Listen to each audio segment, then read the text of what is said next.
nikah dalam pandangan Islam merupakan ibadah. Oleh karena ibadah, maka seluruh tujuan ibadah, apakah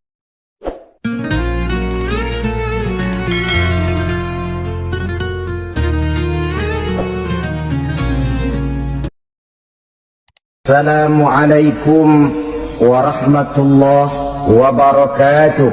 Waalaikumsalam warahmatullahi wabarakatuh. Alhamdulillah wassalatu wassalamu ala sayyidina Rasulillah sayyidina wa maulana Muhammad ibn Abdullah wa ala alihi wa sahbihi wa mawalah. La haula wa la quwwata illa billah, amma ba'du. Bapak-bapak, ibu-ibu, saudara-saudara kaum muslimin rahimakumullah. Rumah tangga bahagia menurut agama kita. Sebagaimana yang sama kita maklum bahwa manusia hidup memerlukan idola, memerlukan figur-figur yang akan dijadikan contoh di dalam kehidupannya. Sifat ini dinamakan hubbut taklid atau kecenderungan untuk meniru, dan nampak lebih menonjol pada kehidupan anak-anak remaja atau para pemuda. Siapa yang menjadi idolanya, siapa yang menjadi sentral figur dalam kehidupannya, itulah yang akan dijadikannya sebagai contoh. Kalau idolanya adalah Mick Jagger misalnya, maka tentu yang akan dicontohnya adalah Mick Jagger.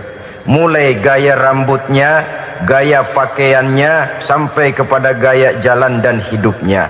Soal pantas atau tidak pantas urusan nomor 16. Yang penting nyontoh dulu.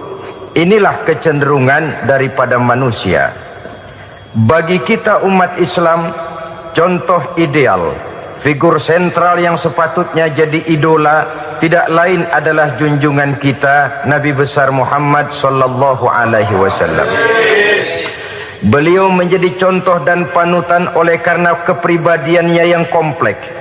Sejak dari seorang pemimpin negara yang adil sampai kepada seorang jenderal yang gagah berani di medan perang, sampai kepada seorang diplomat yang ulung, pedagang yang jujur, suami yang bertanggung jawab, ayah yang penuh kasih sayang dengan anak-anaknya, dan di dalam keseluruhannya beliau merupakan uswatun hasanah. Termasuk dalam membina rumah tangga bahagia, contoh kita tidak lain adalah rumah tangga beliau. Bagaimana sih rumah tangga Nabi kita itu? Beliau berkata dalam dua kalimat yang singkat tapi punya pengertian yang sangat luas dan dalam tentang rumah tangganya.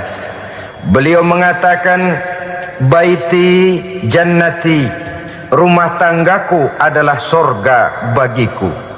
Satu cerminan yang merupakan refleksi dari keadaan yang membawa kebahagiaan. Padahal sepanjang sejarah yang kita baca, rumah beliau kecil saja. Sarapan pagi pun cuma seteguk air zam-zam, sepotong roti, kadang-kadang sebutir kurma.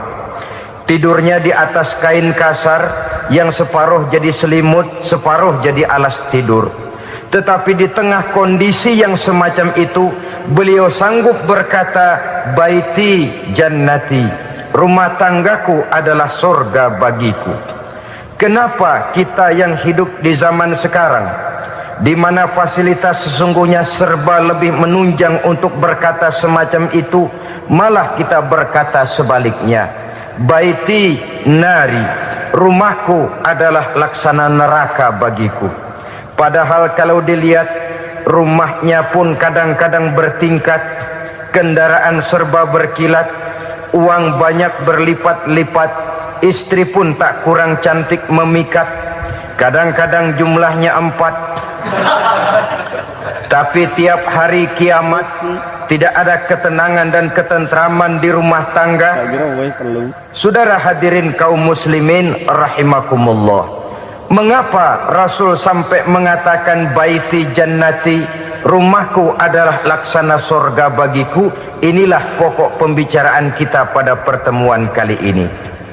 Sebagaimana yang kita maklum bahwa nikah dalam pandangan Islam bukan hanya sekedar untuk memenuhi kebutuhan biologis manusiawi, tidak hanya sekedar untuk memperkembangbiakkan keturunan, dan juga tidak pula untuk memperturutkan hawa nafsu. Lebih daripada sekedar itu, nikah dalam pandangan Islam merupakan ibadah. Oleh karena ibadah, maka seluruh tujuan ibadah, apakah dia bernama solat, apakah dia bernama puasa, zakat, sodako, haji dan lain sebagainya, seluruh daripada tujuan ibadah, target utamanya adalah mardhatillah atau keridhaan daripada Allah Subhanahu wa taala.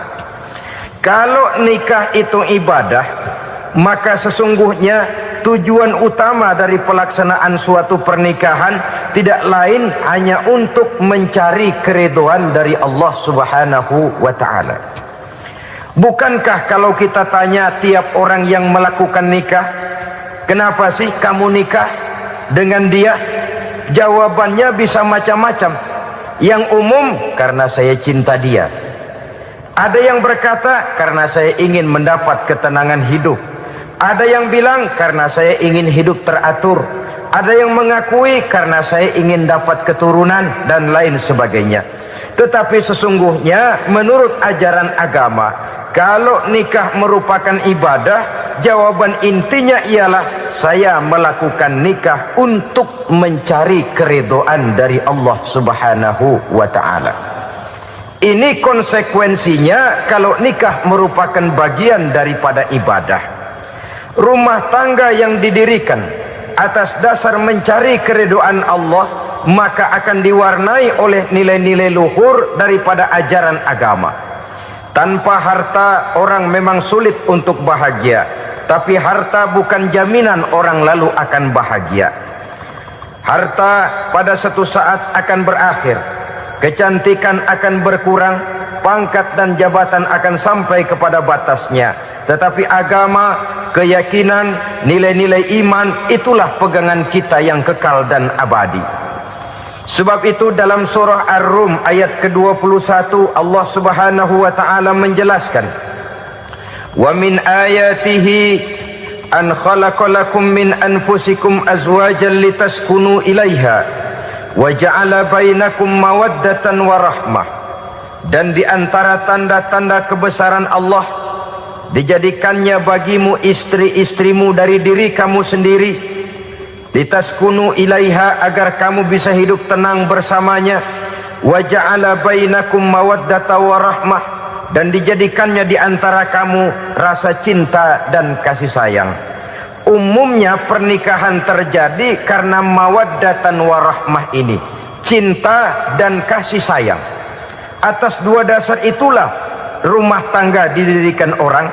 Atas dasar itulah seorang laki-laki dan seorang perempuan memadu janji untuk membagi suka dan duka dalam hidup ini secara bersama-sama. Namun kalau kita renungi ayat ini, Allah tidak hanya menjadikan cinta, tapi Allah juga menjadikan kasih sayang. Apa bedanya cinta dan kasih sayang? Apa bedanya mawaddatan warahmah ini? Saudara, mawaddah yang artinya cinta, itu sasarannya biasanya adalah jasmani, kecenderungan biologis. Itu akan berakhir. Orang yang mendirikan rumah tangga cuma karena kecenderungan biologis, cuma karena rasa cinta semata-mata, cinta biasanya terkait kepada keindahan. Betul apa benar? Biasanya orang mudah jatuh cinta kepada sesuatu yang punya nilai keindahan. Makanya anak muda jarang yang jatuh cinta sama nenek-nenek. Cinta selalu memandang segi keindahannya. Ini yang namanya mawaddah. Allah tidak mengingkari itu, silakan. Bahwa manusia secara naluri senang kepada serba keindahan, wajar-wajar saja. Tetapi tidak cuma mawaddah, Allah juga menciptakan rahmah, kasih sayang. Mawaddah mungkin ada akhirnya, tapi rahmah tidak akan pernah ada akhirnya. Kalau mawaddah adalah berkecenderungan kepada biologis, jasmaniah, maka rahmah kecenderungan kepada nilai-nilai rohani, kepribadian, kejiwaan, dan lain sebagainya. Dikala pernikahan di bawah umur 40 tahun, mungkin masih banyak mawaddahnya, rasa cintanya. Tapi 40 bahkan 50 tahun ke atas, rasanya orang berumah tangga kalau sudah 50 tahun ke atas itu lebih banyak kasih sayangnya ketimbang cinta-cintaannya. Kalau satu rumah tangga hanya didirikan atas dasar mawaddah saja, atas dasar cinta saja, padahal cinta itu terpaut kepada hal-hal keindahan, keindahan satu saat akan menurun. Ya, tentu sebagaimana yang kita maklum bersama-sama, belum punya anak memang cantik. Sudah punya anak, kecantikan mulai menurun. Punya anak 2, kulit mulai mengkerut. Punya anak 3, onderdil mulai dol. Punya anak 4, apalagi tidak pandai merawat diri, persis dompet tanggung bulan. Kalau rumah tangga didasarkan kepada rupa yang cantik saja, cinta akan bisa berpindah, paling tidak akan berkurang nilainya. Sebab itu Allah tidak hanya menyediakan mawaddah, warahmah, dijadikannya di hatimu itu tidak cuma sekedar cinta, tapi juga kasih sayang. Nah, kasih sayang inilah apabila berakar dan berurat dari nilai-nilai keagamaan yang akan menopang jalinan rumah tangga bahagia, mengukuhkan usaha untuk mencapai mardhatillah atau keridhaan daripada Allah Subhanahu wa taala. Dengan demikian, berumah tangga bukan tujuan. Ini kalau kita lihat dari segi agama. Berumah tangga cuma alat untuk mencapai mardhatillah, keridhaan daripada Allah. Seorang suami yang pergi pagi pulang sore peras keringat banting tulang mencari nafkah untuk menghidupi keluarganya, kalau niatnya untuk mardhatillah maka pergi usahanya adalah ibadah. Sementara si suami pergi berusaha, istri di rumah mendoakan suaminya, itu juga merupakan bagian daripada ibadah. Marilah kita biasakan membina satu rumah tangga untuk mencapai keridhaan daripada Allah Subhanahu wa taala. Ini motif dasarnya. Karena itu Rasul Anas bin Malik pernah bercerita, bertahun-tahun saya membantu di rumah tangga Rasul. Selama tahun-tahun yang panjang saya membantu di rumah tangga beliau itu, kata Anas bin Malik, belum pernah kok saya mendengar kata-kata kasar, keras, membentak-bentak. Belum pernah saya melihat ada piring terbang, sandal melayang, ada penggorengan nitir di atas. Belum pernah, padahal tahun-tahun yang panjang sudah saya lalui. Itu rumah tangga Rasul. Istrinya lebih dari 1, tapi tenang, ayem, adem. Walaupun gosip selalu ada. Ini loh ya, namanya hidup berumah tangga. Jangankan rumah tangga kita manusia biasa, rumah tangga Rasul pun tidak luput dari gosip yang kita kenal dengan hadisul ifki itu. Itu sampai tercatat dalam sejarah. Tetapi yang jelas, dengan istri yang lebih dari 1, rumah tangganya tenang, tentram, adem. Kita di rumah tangga istri 1, seminggu 7 hari, berantemnya 6 hari. Cuma 1 hari gencatan senjata. Saudara hadirin yang saya muliakan, kalau tujuan rumah tangga adalah mardhatillah, apa ciri dari suami istri yang menegakkan rumah tangga untuk mencapai ridho Allah itu? Pertama, sepasang suami istri yang membina rumah tangga semata-mata untuk mencapai keridhaan Allah, cirinya yang pertama, bersyukur apabila beroleh nikmat. Ini ciri yang pertama. Bersyukur kepada Allah, kepada sesama berterima kasih. Suami berterima kasih kepada istri, bertahun-tahun didampingi hidupnya, dicucinya pakaiannya, dimasaknya makanannya, tidak istri mengeluh walau hidup lebih banyak kurangnya daripada cukupnya. Suami pandai berterima kasih kepada istrinya. Sementara istri pun bisa berterima kasih kepada suaminya. Bertahun-tahun suami peras keringat, banting tulang mencari nafkah, menjadi palang dada terdepan apabila ada masalah-masalah yang besar. Kedua-duanya lalu punya timbangan. Nah inilah ya, saya pesan kepada suami, kepada para suami, kepada para istri, supaya di rumah ada timbangan. Perlunya apa? Kalau pada satu saat istri kita salah, suami cepat-cepat ambil timbangan, lalu ditimbang mana yang lebih berat, salahnya atau dosanya, benarnya atau kesalahannya. Ini istri saya jasanya begini, lalu jasanya begini, salahnya ini. Mana yang lebih besar, jasanya atau salahnya? Dengan adanya timbangan, maka keputusan akan objektif. Tapi kalau timbangannya emosi, salah sedikit saja sudah main bentak, main usir, akhirnya keputusan akan mendatangkan kerugian. Sebaliknya, kalau suami yang salah, istri ambil timbangan, ditimbang mana lebih besar, jasanya atau salahnya. Jangan sampai nanti terjadi pepatah, panas setahun habis dihapus oleh hujan satu hari. Jasa istri yang puluhan tahun hapus oleh kesalahannya yang sedikit, atau jasa suami yang bertahun-tahun hapus oleh kesalahannya yang sebenarnya tidak seberapa. Akibat apa itu terjadi? Karena tidak adanya timbangan.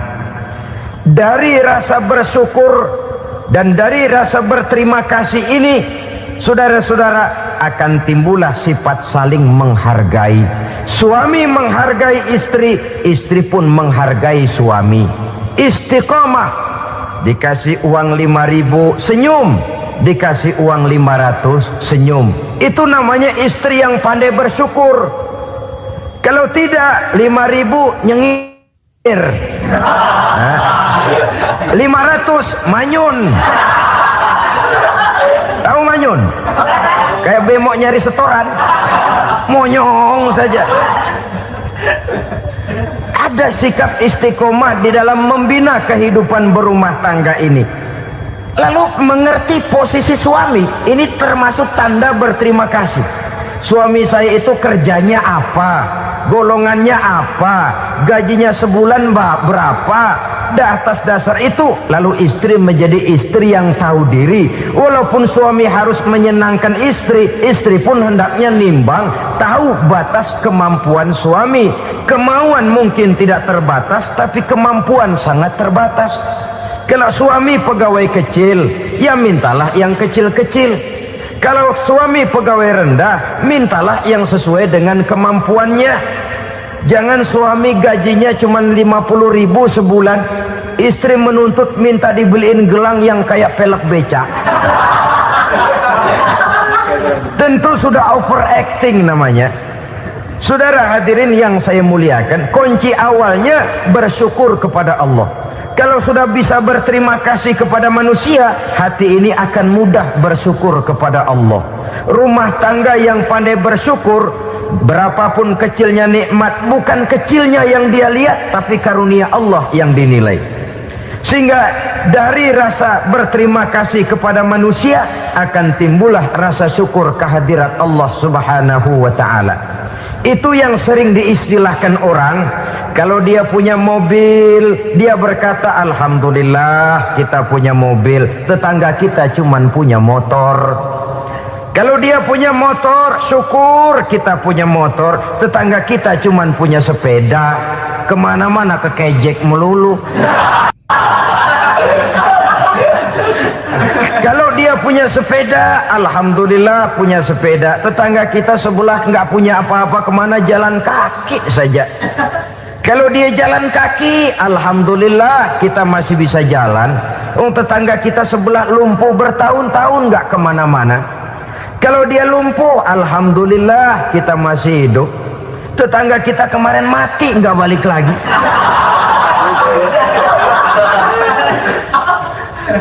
lalu akan timbul rasa syukur.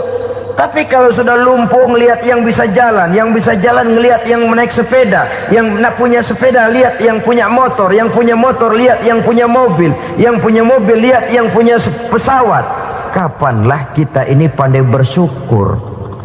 Sebab kesenangan seperti pelangi, tidak pernah di atas kepala kita, selalu kelihatannya di atas kepala orang lain. Sehingga kalau ngobrol orang sering bilang, lu sih enak lo gue lihat, gue kebelangsak amat nih ya. Setiap orang ngomong kepada kita begitu nadanya. Kita yang dilihat enak, sementara kita melihat orang lain enak. Tukang tahu melihat tukang tempe enak, tukang tempe melihat tukang tuak enak, tukang tuak bilang tukang sirsak enak. Enak itu seperti pelangi. Namun kalau kita mau merenungi, tidak pernah Allah berhenti memberikan nikmat kepada kita. Sejak kita bangun tidur sampai kita tidur kembali, bahkan tidur itu sendiri, seluruhnya tidak pernah putus dari nikmat Allah. Bahagia ada di gubuk reot, bahagia ada di rumah mewah, bahagia ada di hati kopral, bahagia ada di hati jenderal, di gunung dan di kota, di hutan belantara dan di desa, di keheningan malam atau di keramaian siang. Kalau kita mau mencari, bahagia selalu ada. Tapi hati yang tidak pandai bersyukur, bagaimanapun banyak kebahagiaan yang meliputi hidupnya, dia tidak akan pernah pandai mensyukurinya. Maka berterima kasihlah kepada istri, berterima kasihlah kepada suami, bersyukurlah kehadirat Allah Subhanahu wa ta'ala. Saya sering mengatakan, sebaliknya seorang suami bagaimanapun kondisi istrinya, kalau itu memang jodohnya, beranilah berkata, istriku adalah Romeoku, istriku adalah Julietku, atau istriku adalah Sri Kandiku. Biarin pengkor ya pengkor, nggak ada urusan. Mensyukuri. Kalau tidak mensyukuri, yang timbul lalu sesalan. Kalau sudah sesalan, mudah umpat mengumpat, caci mencaci dalam rumah tangga, lalu terjadilah kegaduhan. Ketenangan sulit kalau sudah tidak ada unsur saling menghargai itu. Lebih celaka lagi kalau sudah mengarah kepada penyesalan. Kata istrinya, bang gue nyesel kawin sama lu. Suami digituin bikin gede kepalanya. Kalau lu nyesel apalagi gua, makin nyesel.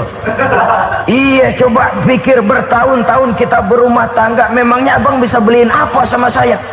Itu juga gerobok kalau nggak ngeridit bang. Kalau nggak ngeridit, memangnya kamu bayar kreditan pakai daun pisang?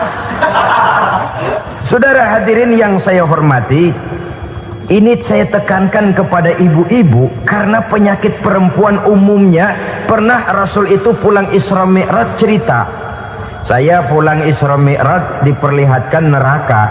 Neraka ya Rasul? Lalu bagaimana? Saya lihat kok isinya kebanyakan perempuan. Perempuan. Laki juga tidak sedikit. Cuma kebanyakan kok perempuan. Apa perempuan tidak sholat ya Rasul? Sholat. Tidak puasa? Puasa. Tidak ngaji? Rajinan dia sama suaminya.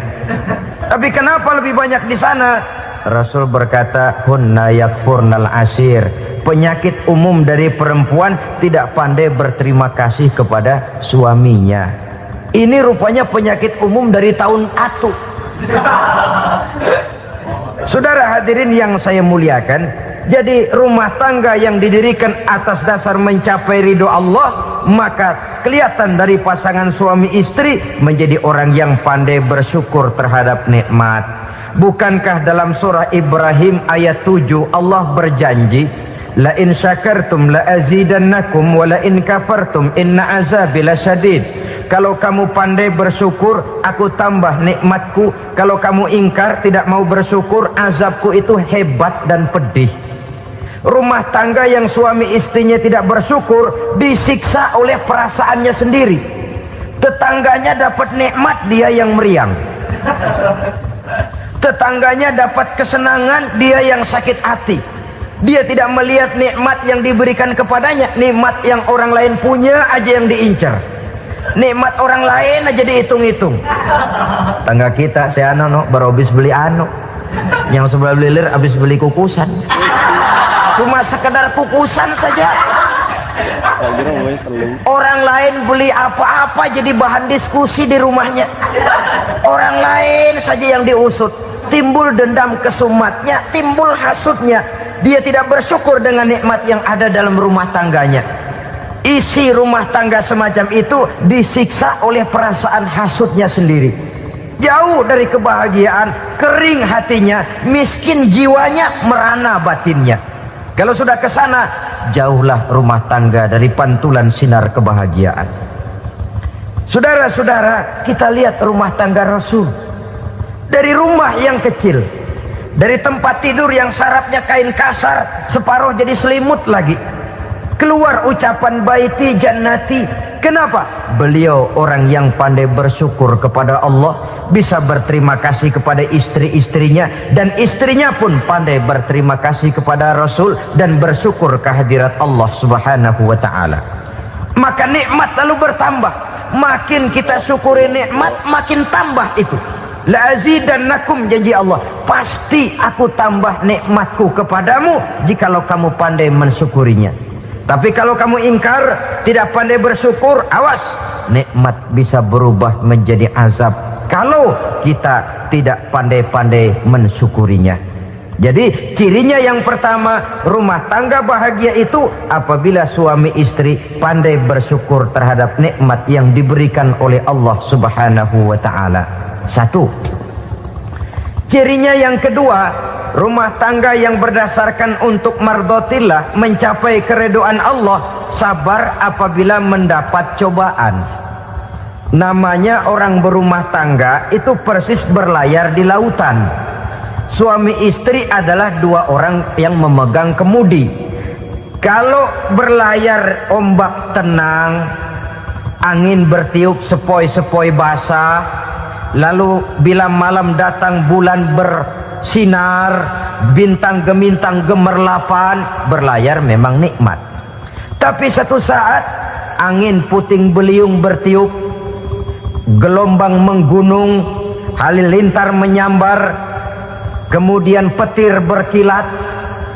Kalau pada saat itu suami mau ngalor, istri mau ngidul, alamat perahu patah di tengah jalan, kandas di lautan sebelum sampai ke pantai yang akan ditujunya. Oleh karenanya perlu kekompakan. Maka sejak awal seharusnya dalam akan membina rumah tangga yang bahagia itu lebih baik bicara yang pahit-pahit saja, supaya terjadi kesamaan langkah apabila menghadapi kesulitan dan cobaan. Sabar apabila mendapat cobaan.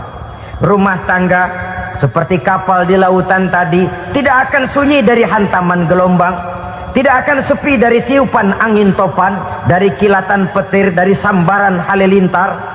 Baik suami, baik istri harus sabar menghadapi kesulitan.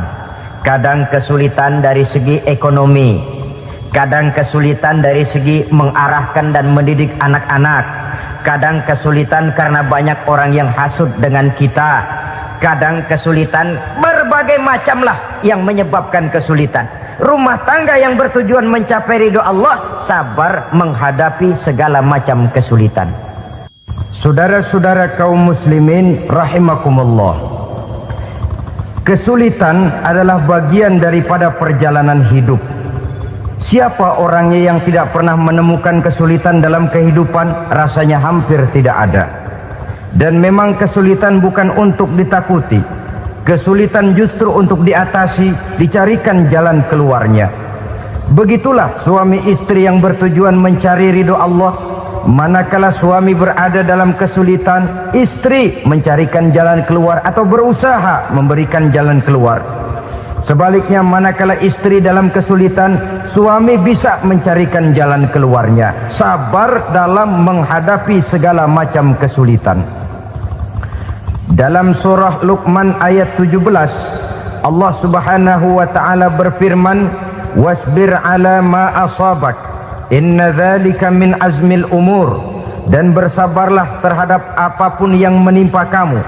Bersabarlah terhadap segala kesulitan yang kamu hadapi.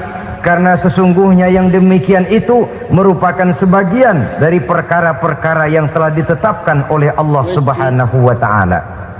Saudara-saudara kaum muslimin yang berbahagia, kunci sabar sesungguhnya terletak pada keyakinan bahwa segala sesuatu berasal dari Allah dan segalanya akan kembali kepada Allah Subhanahu wa taala. Rumah tangga yang sabar di dalam menghadapi kesulitan-kesulitan biasanya akan lebih mudah mencari jalan keluar.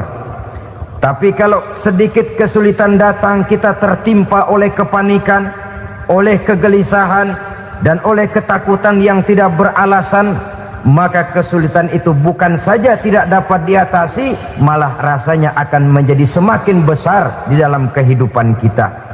Tidak ada rumah tangga yang tidak pernah berhadapan dengan kesulitan, bagaimanapun besarnya rumah tangga itu.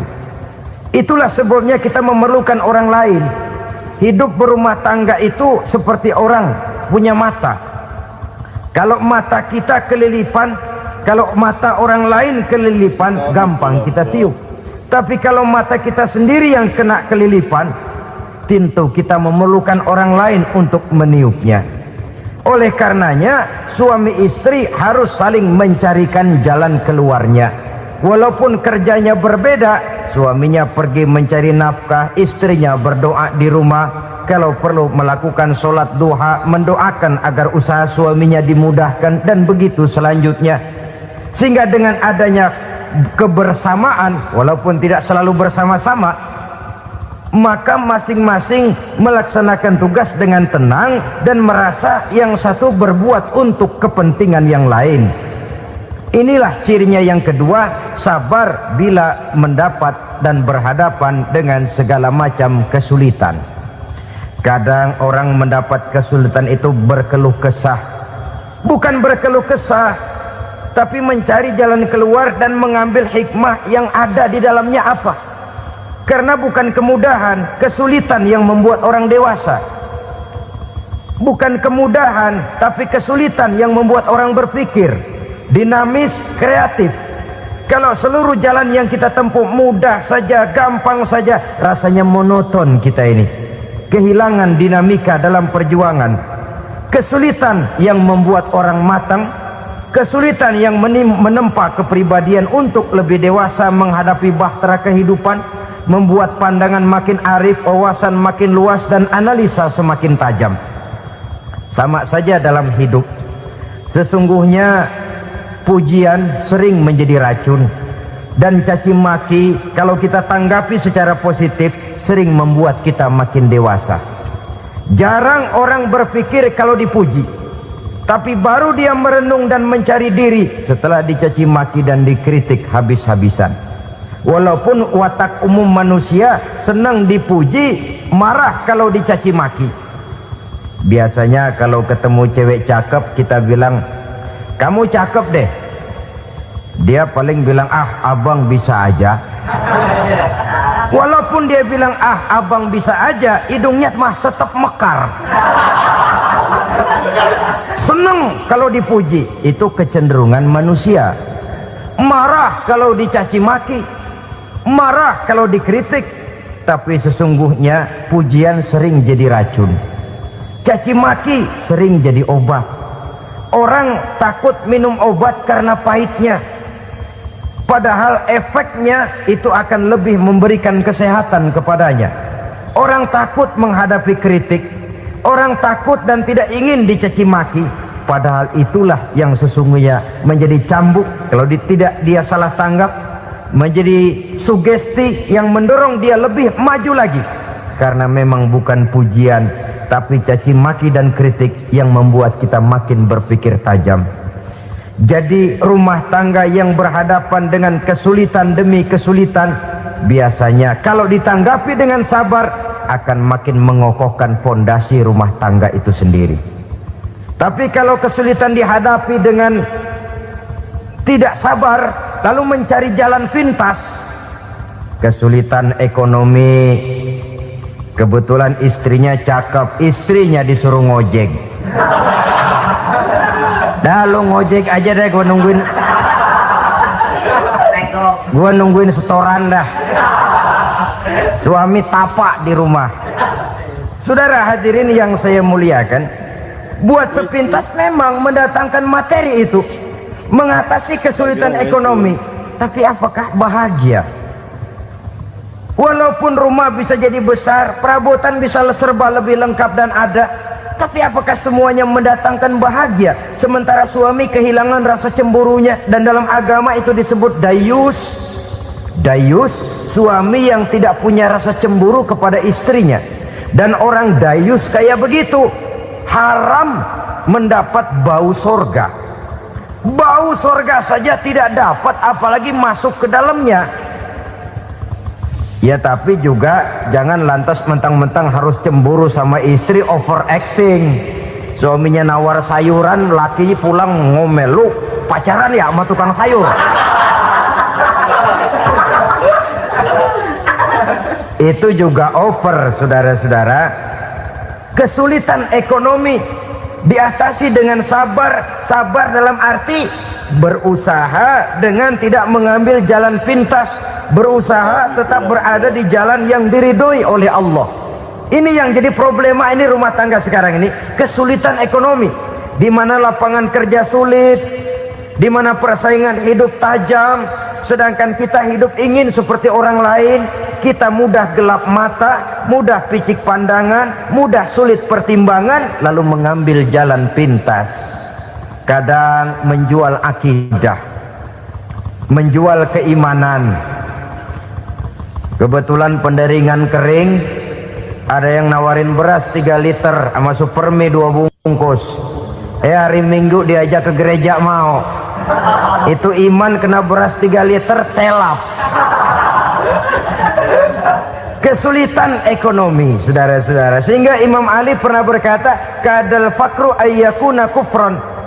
Kemiskinan memang mudah membawa orang kepada kekafiran, kepada perbuatan-perbuatan yang bisa mengundang kekafiran.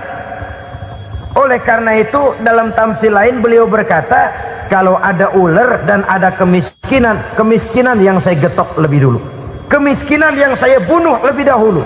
Karena kemiskinan mudah membawa orang kepada kekufuran. Bagaimanapun sulitnya ekonomi yang dihadapi dalam rumah tangga, percayalah satu saat jalan keluarnya mesti ada. Mesti ada. Jangan sampai mengambil jalan pintas yang membuat kita keluar dari jalan yang ditinjau dari segi kemasyarakatan pun mendatangkan aib, ditinjau dari kehormatan berkeluarga pun mendatangkan nista, ditinjau dari segi ekonomi pun barangkali tidak akan mendatangkan kelimpahan materi. Jalan pintas pada umumnya, saudara-saudara, hanya memberikan kenikmatan yang sekejap. Dan apalah itu artinya kalau harus mengorbankan kesenangan yang abadi dan kekal. Kadang-kadang mengorbankan anaknya sendiri, anaknya dikomersilkan. Pokoknya siapa yang nyamper lu berangkat aja dah. Asal pulang nenteng pisang sama jeruk sebongsang, orang tua udah anteng aja udah. Saudara hadirin yang saya muliakan, setiap kita selalu berhadapan dengan kesulitan. Karena itu rumah tangga yang bertujuan mencapai mardhatillah, mereka sabar dalam menghadapi kesulitan. Tidak ada beras, puasa saja, puasa sunnah, puasa sunnah.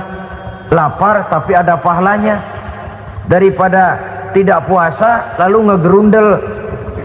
Brengsek Tuhan, gue sembahyang melulu lapar juga. Sudah lapar tidak berpahala. Bukankah Rasulullah sendiri kalau pulang ke rumah Aisyah lalu berkata, ya Humairah, ada makanan hari ini? Ada makanan yang enggak ada bang. Alhamdulillah, kalau begitu saya puasa. Pulang dari mana-mana perut lapar, mau makan tidak ada makanan, bukan marah, bukan ngamuk, puasa. Maka boleh puasa sunnah, niatnya udah siang, jam 10, jam 11, asal dari pagi belum makan apa-apa. Niatnya jam 10, sah, dengan catatan dari pagi belum makan apa-apa. Jangan sudah sepiring setengah baru niat, itu lain. Itu ngojek namanya itu. Pengertian dalam kesulitan. Satu malam beliau pulang dari masjid agak larut. Habis ngajar banyak yang bertanya. Ketuk pintu, Assalamualaikum. Assalamualaikum. 3 kali beliau memberi salam, tidak ada jawaban, tidak dibukakan pintu. Rupanya istri beliau lelah bekerja di waktu siang, tidurnya pules benar. Marahkah Rasul? Tidak. Beliau gelar sorban, tidur di depan pintu. Asraful anbiya wal mursalin ini, Rasul termulia ini, karena menghargai istrinya, tidur di depan pintu. Sampai Aisyah bangun sepertiga malam, terkejut buka pintu, suaminya ada di depan pintu. Beliau bangunkan. Ketika dibangunkan, Rasul lebih dulu berkata, maaf sayang, saya pulang terlambat. Sudah nggak dibukain pintu, tidur di depan, dibangunin, beliau duluan yang minta maaf. Pengertian. Kalau emosi, memang nggak dibukain pintu, tidur di depan. Begitu dibukain, yang enak kita tunjuk jidatnya.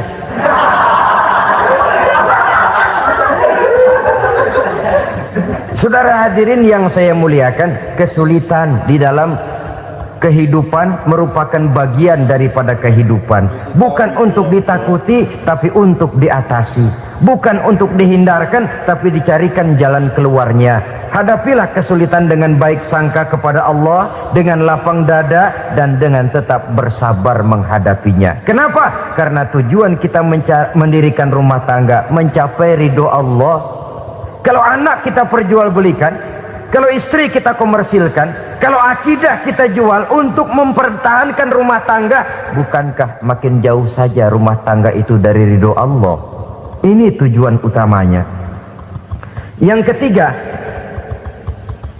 rumah tangga yang bertujuan mardotillah itu, suami istri yang merupakan fondasi di rumah tangga, suami sebagai pemimpin, istri sebagai pembina, selalu musyawarah dalam menyelesaikan persoalan. Walaupun istri ditakdirkan sebagai pemimpin dan suami sebagai pemimpin dan istri yang dipimpin, tapi agama menganjurkan musyawarah. Jangan mentang-mentang istri nyari duit, suami nyari duit, lalu menteleng. Segalanya mau diktator, segalanya mau sendiri. Rumah tangga yang bertujuan mencapai ridho Allah selalu didirikan atas dasar musyawarah. Sehingga apabila sesuatu itu dihasilkan dari suasana musyawarah, tidak akan melahirkan penyesalan di belakang hari.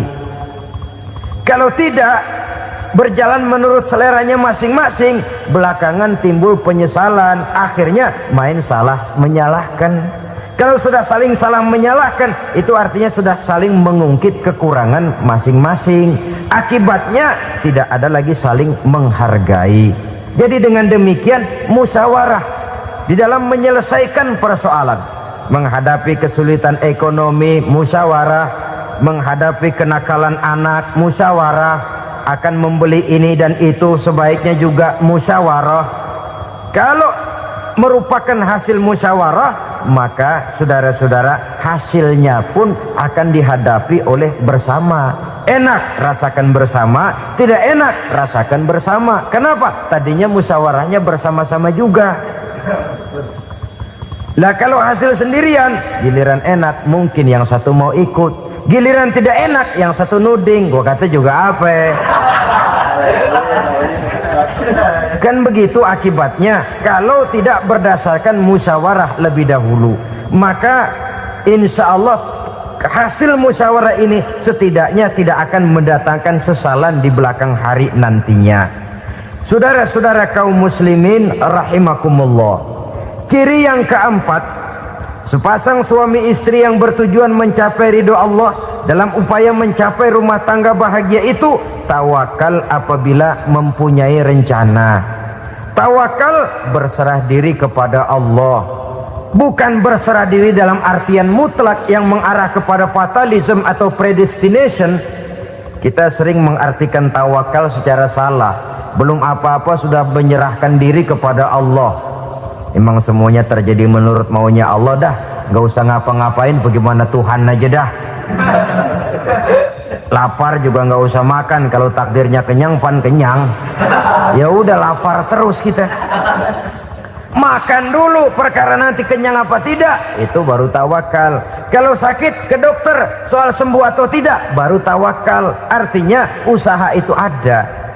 Setelah suami berusaha, istri berusaha, selebihnya tawakal. Apa perlunya tawakal? Apabila berhasil tidak lupa daratan, apabila berhasil tidak lupa diri, apabila gagal tidak putus asa. Sehingga dengan demikian dari tawakal ini lahirlah pondasi yang kokoh membina rumah tangga yang bahagia dalam upaya mencapai keridhaan daripada Allah Subhanahu wa taala. Apapun yang kita laksanakan di rumah tangga, tujuan intinya tetap untuk mencapai keridhaan Allah. Beli kendaraan untuk mencapai ridho Allah, lalu dipakai ngaji, dipakai ke masjid dan sebagainya. Beli peralatan rumah tangga untuk mencapai ridho Allah. Mendidik anak untuk mencapai ridho Allah, membantu keluarga untuk mencapai ridho Allah, dan begitu selanjutnya. Tawakal apabila mempunyai rencana. Kemudian cirinya yang kelima, suami istri yang bertujuan mencapai ridho Allah selalu mempererat silaturahmi. Sebab seperti sudah saya sampaikan pada pertemuan terdahulu, dalam berumah tangga itu ada orang tua, ada mertua. Itu cuma perbedaan istilah, tapi hakikatnya adalah sama. Jangan karena perbedaan istilah lalu menyebabkan kita berbeda sikap. Kalau sudah berbeda sikap, tentu akan melahirkan perasaan yang tidak simpatik. Sebaiknya suami istri kalau sudah berumah tangga, jadikanlah orang tua tempat cerita yang enak saja. Yang tidak enak telan berdua, yang pahit rasakan berdua. Kesusahan dan kesulitan atasi berdua. Giliran enak ngomong sama orang tua, giliran senang cerita sama mertua. Sekarang kan kita balik, kalau lagi senang duitnya banyak, anteng di rumah, kalem aja. Tapi lalu waktu susah, waktu susah, cerita kepada orang tuanya, cerita kepada mertuanya. Lalu kapan kita mau menyenangkan orang tua? Sudahlah mereka susah mendidik kita di waktu kecil, membesarkan kita, melakukan segala macam pengorbanan. Demi setelah kita berumah tangga, kesulitan rumah tangga kita tumpahkan juga kepada mereka. Pererat silaturahmi dan usahakan agar seluruh keluarga hanya menjadi tempat kita cerita yang enak-enak saja. Istilah sehari-harinya, kalau di rumah kita makan sama sayur bayam, keluar rumah diem, malah seluitan. Tetangga tanya, lu makan kayaknya enak banget apa sih? Daging ayam.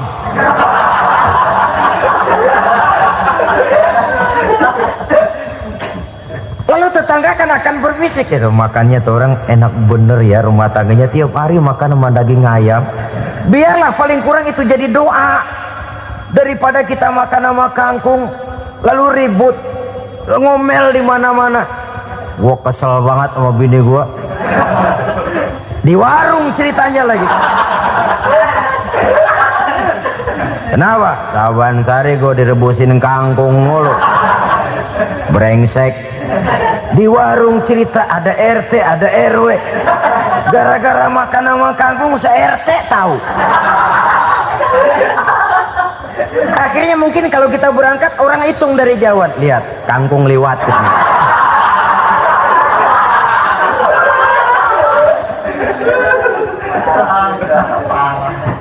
Bisa menjaga yang disebut security informasi, rahasia rumah tangga. Bahkan pernah saya berikan contoh karena ingin menghargai.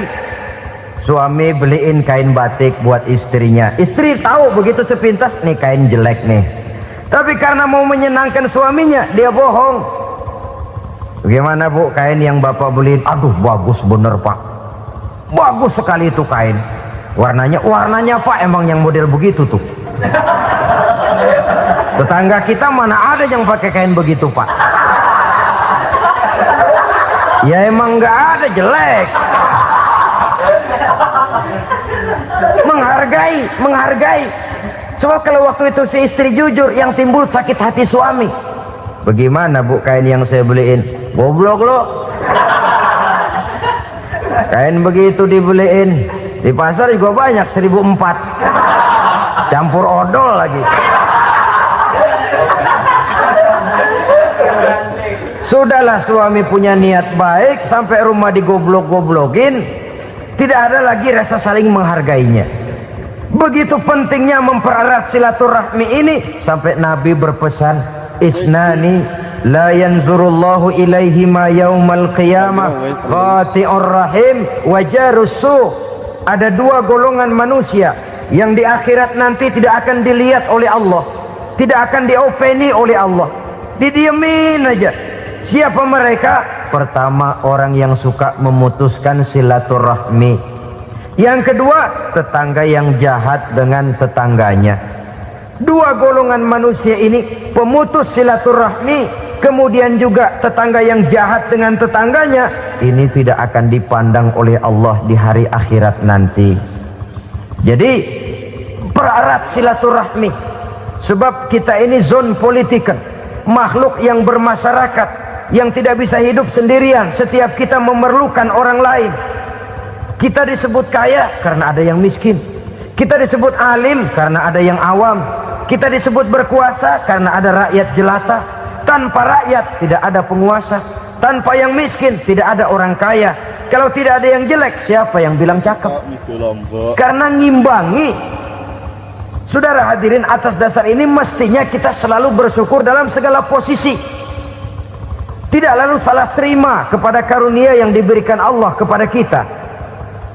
Saudara hadirin yang saya hormati, pererat silaturahmi, jadikan orang-orang tua kita tempat kita cerita yang enak-enak saja. Yang tidak enak, telan sendiri, usahakan sendiri, carikan jalan keluarnya sendiri. Setidaknya ya diam sajalah. Kalau belum bisa membalas budi baik orang tua, setidaknya jangan menyakiti hati orang tua kita. Sudah lelah dan payah dia mengasuh kita, membesarkan kita, merawat kita, demi setelah kita berumah tangga, seluruh kesulitan kita bawa lagi kepadanya. Karena itu buat para istri juga ini perhatian. Kalau dimarahi suami, jangan cepat-cepat pulang ke rumah orang tuanya. Nggak boleh diomelin dikit, main buntal aja. Gua pulang dah. Pulang. Sampai sana cerita habis-habisan, dikucek kejelekan suaminya. Nanti 2-3 hari balik aja lagi. Kan nggak lucu jadinya. Saudara hadirin, begitu juga suami. Mencaci maki habis istrinya, 2-3 hari bayar aja lagi. Konyol, istrinya sudah dicaci maki habis-habisan, dijeleki leluhur-leluhurnya, 2-3 hari baik lagi, mesraan lagi. Kata bininya dalam hati, gua lu jelekin juga, lu pakai juga, payah.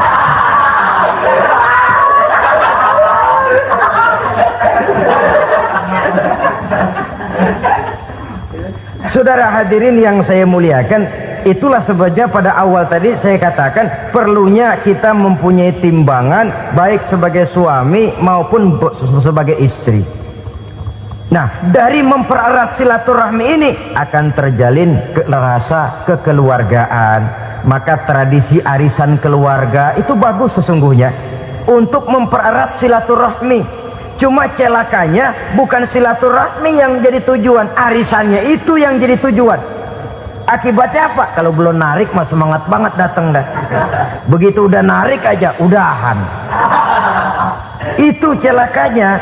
Akhirnya silaturahminya jadi nomor 2, arisan semata-mata yang menjadi tujuan.